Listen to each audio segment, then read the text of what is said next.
नमस्कार, आरपी किचनमध्ये आपलं स्वागत आहे. तर मी आज वांग वाटाणा रस्सा भाजी बनवणार आहे. यासाठी इथं 4 वांगे घेतलेले आहेत आणि इथं वाटाणे घेतलेले आहेत हिरवे. आता ही वांगे कट करून घ्यायचे. तर इथं मी मोठ्या वाटीत पाणी घेतलेलं आहे. अर्धा चमचा मीठ टाकायचे. मीठ टाकल्यामुळं वांगे काळे पडत नाहीत. जसे कट केले तसंच राहते. यासाठी आता इथं देठ आणि काटे काढून घेतले वांग्याचे. अशा पद्धतीने उभ्या फोडी बनवून घ्यायच्या.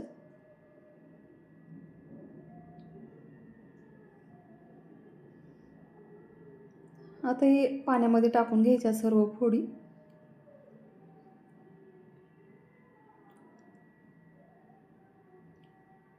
आता वांगमधून कीड का आहे का ती बघून घ्यायच्यात. आता सर्व फोडी बनवून झालेले. आता एक कांदा कट करून घेणार आहे मध्यम आकाराचा.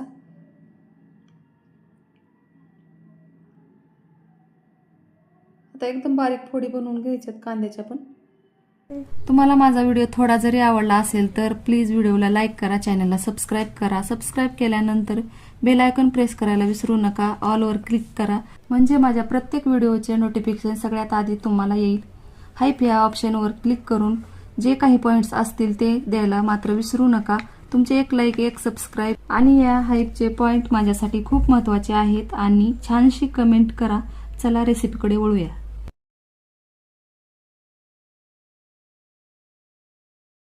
आता ही मिक्सरच्या भांड्यामध्ये कांदा, लसूण, अद्रक, थोडंसं खोबरं टाकून घ्यायचे आणि हे शेंगदाणे पण टाकायचे त्याच्यामध्येच 2 मोठे चमचे. आणि ह्याची बारीक अशी थोडंसं पाणी टाकून पेस्ट बनवून घ्यायची. तर इथं खोबरं पण खिसलेलं टाकलेलं आहे मी 1 चमचाभर. थोडीशी कोथिंबीर टाकायची. आता इथं पेस्ट बनवून झालेलं आहे बघू शकता. आता गॅसवर कढई ठेवलेली आहे. 1 ते 2 पळी तेल टाकायचे. मोहरी टाकायची सुरुवातीला. आता मोहरी छान तडतडल्यावर लगेच जिरे टाकून घ्यायचेत आणि वाटलेली पेस्ट ह्याच्यामध्ये टाकून घ्यायचे. आता तेलामध्ये तेल सुटेपर्यंत एकदम छान असं तळून घ्यायचे आणि कढईला खाली चिटकू द्यायचं नाही, सारखं हलवत राहायचे चमच्यानं. आता इथं टोमॅटो पण अर्धा टाकलेला आहे मी ह्याच्यामध्ये टाकून घ्यायचं आहे.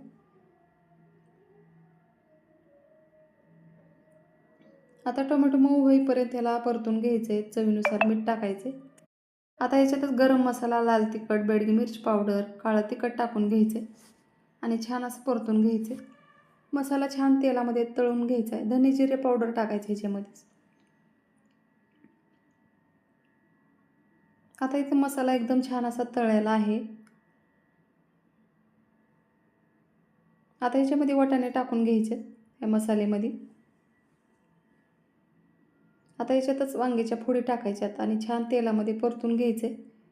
एखादा मिनटं टाकायचे आणि परतून घ्यायचे, जास्त वेळ नाही.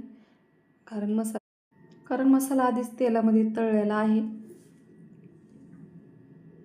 आता मी बाजूच्या गॅसवर पाणी गरम करण्यासाठी ठेवलेलं आहे, ते पण टाकायचं ह्याच्यामध्ये. आता इथे बेडगी मिरच पावडर मी 1 चमचा टाकलेला आहे, त्यामुळं रंग छान येतो.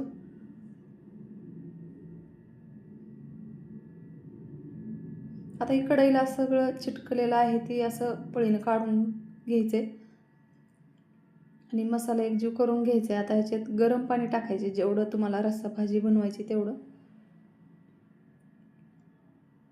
तर या पद्धतीने एकदा नक्की भाजी बनवून बघा. पाहुणे आलेस किंवा घरी तुम्ही टिफिनला देऊ शकता. तर एकदम छान चवदार अशी भाजी झाली आणि मुलांना तर खूपच आवडली या पद्धतीची भाजी. आता इथं भाजी एकदम छान अशी तयार झालेली आहे, तर बघू शकता. आता तुम्हाला मी जवळून दाखवत आहे भाजी किती छान झालेली आहे आणि रंग पण छान आलेला आहे. आता वरून थोडीशी कोथिंबीर टाकायची. आता इथं छान अशी भाजी तयार झालेली आहे, वांग वाटाणा रस्सा भाजी. आता इथं मी गरम पाणी टाकलेलं आहे, थोडासा रस्सा लागणार आहे म्हणून. तर बघू शकता. तुम्हाला आणखीन ह्याच्यामध्ये थोडंसं पाणी टाकू वाटलं तर आणखीन जास्त टाकू शकता. या पद्धतीनं आता इथं एकदम छान अशी भाजी तयार झालेली आहे. माझ्या चॅनलला सबस्क्राईब करा, लाईक करा, शेअर करा. व्हिडिओ बघितल्याबद्दल धन्यवाद.